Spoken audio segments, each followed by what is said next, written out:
来看这场这屏东恒春办的4、5平摄影比赛，今年这冠军的作品伫公布了后呢，是引起民众的质疑。有民众是讲，这摄影的角度呢，根本就是一般人无法度入去的区域，认为这比赛条件是无够公平。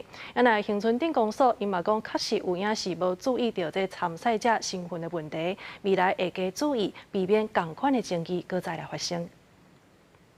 这张相片是今年2025年恒春4、5平摄影比赛冠军，角度对平顶翕落来，甲比赛人员的表情甲团体合作的情况呈现了解清楚，受到评审的肯定，得到第1名。不过15公布比赛结果了后，有民众伫社群面顶批评，认为摄影比赛评分方式无公平。伊伫赛场的顶管遐，若毋是工作人员翕袂到啦，因为一般的民众翕袂到，所以这得奖这小可有点仔瑕疵啦。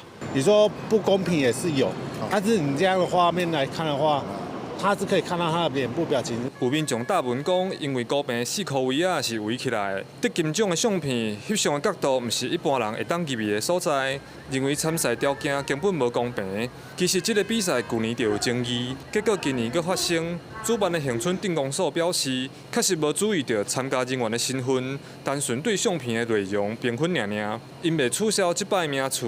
承揽厂商他聘的那个摄影师都看不出来这是谁的作品嘛？是。那所以这个评审过程，我们是看到这个作品是好的。至于说那个角度是由上而下是没有错。那所以这个部分的话，我们就是明年我们在办的时候，我们就会限制相关的人员。照片的创意跟取景的角度，我们评审一致觉得非常赞赏。 屏东恒春镇公所去年摄影比赛就爆发乌箱争议，今年原本要停办，落尾是降低奖金、加强评审制度，结果佫发生冠军是合作厂商的代志。镇长讲，明年会甲参加人员的资格做调整，互比赛佫较公平。记者柯明哲，屏东报道。